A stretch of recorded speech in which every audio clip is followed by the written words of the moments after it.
want to do jiu-jitsu. I think I'm gonna go. Yeah, next week or no? Well, this month. Go do jiu-jitsu. Next week or the week after? Let's do it the week after.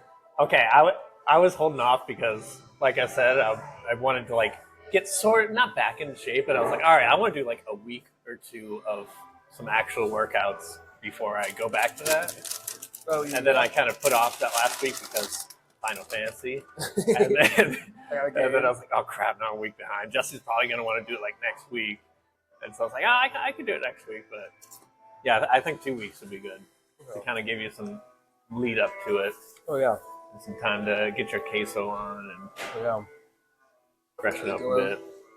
And Logan's, mind if I try the Margs? Yeah, go for it. I haven't tried these Margs. Pretty good. I had to go the straight classic. I like this. It's no jalapeno. Ooh. I think it's solid, which is surprising because I didn't even know they had margaritas. That's good. I went next door to Soseki while I was waiting for you just to get one drink instead of I could have realized that I came here. But yeah, Logan teaches beginner classes. So now it's cool with their new gym. Because like back when I was first going, because Citadel started as just a university club.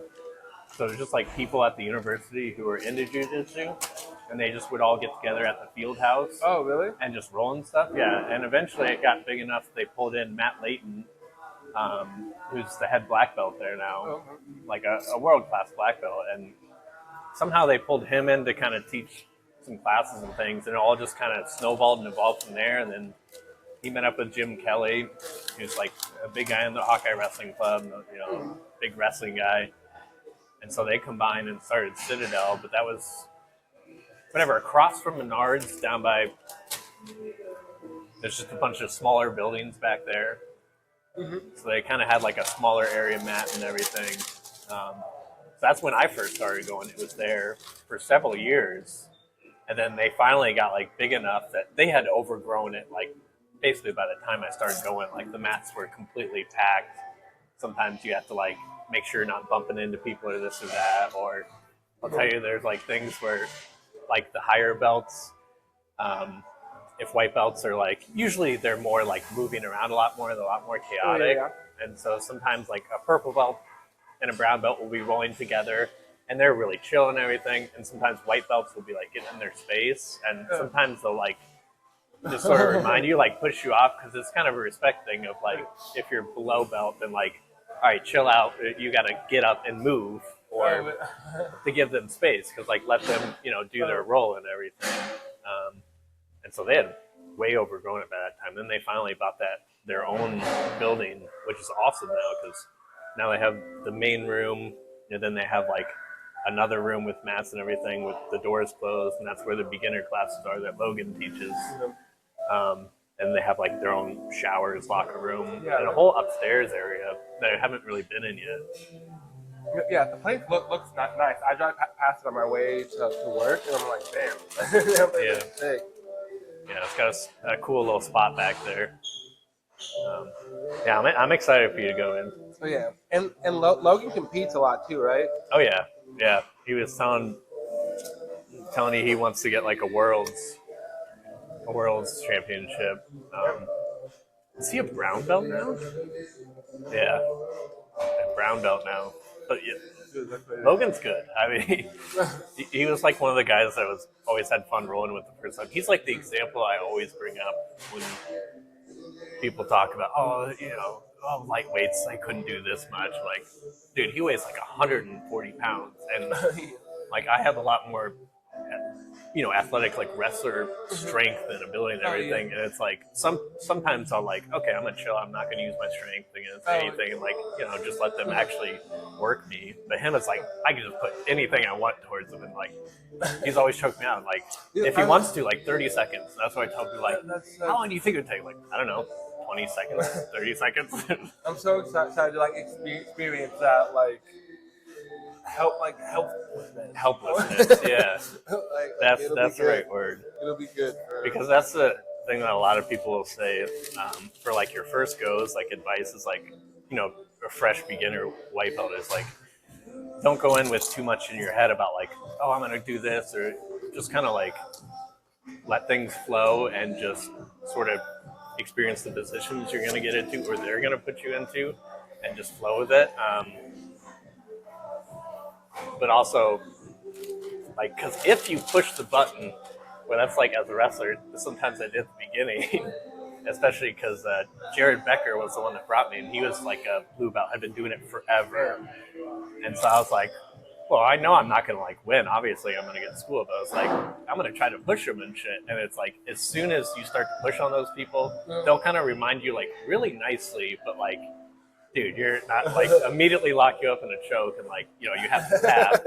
And like sometimes it's like, yeah, desperation of like, and so, sorry, the advice for white belt is always like, just try to survive. Like, don't really try to do too much. You're not going to know really what to do. And if you try things, it's going to be the wrong thing. So just like try to survive. Try not to get choked out as much as you can, and it's going to happen. But like as much as you can avoid that, it's just working out of those positions is like how you learn how things work for the first. Yeah, and then I want to feel that too. That like I'm like, well, I know I'm excited to do a sport where like using my strength won't necessarily help in some ways. Yeah. But like it's just your strength and size. Yeah. Just like it's just you're helpless. Yeah. Then that's why I want like Trina to take some classes too. Yeah, I think that would be. And they've got an amazing women's class too. They started that a while ago, but it's like just growing and growing. So like, there's women that obviously roll doing the normal sessions and everything. And like I said, like Claire, sometimes like she's a person like, oh, okay, I'm not gonna like, I'll take it easy against her, not use my strength and stuff against her. It was like, it doesn't matter. Like I can just kind of try to do what I want. It's like I'm always gonna end up on my back or tapping out. But yeah, I mean, it's great for women. There's really good community there for that. Mm-hmm. Yeah. This make meet new friends too. It'd be tight. Yeah, it's an incredible like social environment. All sorts of different people and. There goes the queso sip. Did you finish it, or is that a sip? I mean, that's pretty good. That's. I'm still gonna watch you chug a whole ramekin into that. Oh yeah. Like this would. I mean, that'd be easy, honestly. Well, that's not a true ramekin. Fire. Usually the best burritos in Iowa City. Oh yeah, and they have margs here too. So it's like, what are we doing? Because I mean, yeah, it's just the best. And it's really hot take, but it's really not even close if you factor everything in. And I'll leave it at that. The same thing as what? Oh, it's the best burrito place, and it's not really even close. Oh no. Yeah. It's like people still want to talk about Pancheros. Like Pancheros for me is like a last ditch effort, like desperation. Oh, I'm driving past it at work. I have 5 minutes. Okay, I'll get this. Yeah, it's not my fave. Yeah, like they're local, so they're fine. Like they're chill, whatever. But like Chipotle, it's like fuck Chipotle. Like no, Chipotle can fuck off. Yeah, I don't know how that survives here.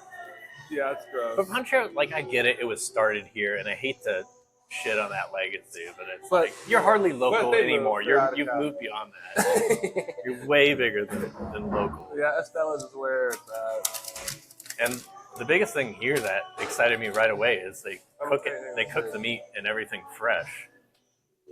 So first of all, the breakfast burritos is clutch for me. Not only should everyone serve breakfast burritos, literally everyone, they should also serve it all day. Yeah, it should be a requirement. It should. If you're a burrito place, for sure. Like all day breakfast burritos or close down. Yeah, it would. Sorry, Ponch. Close down. Step it up.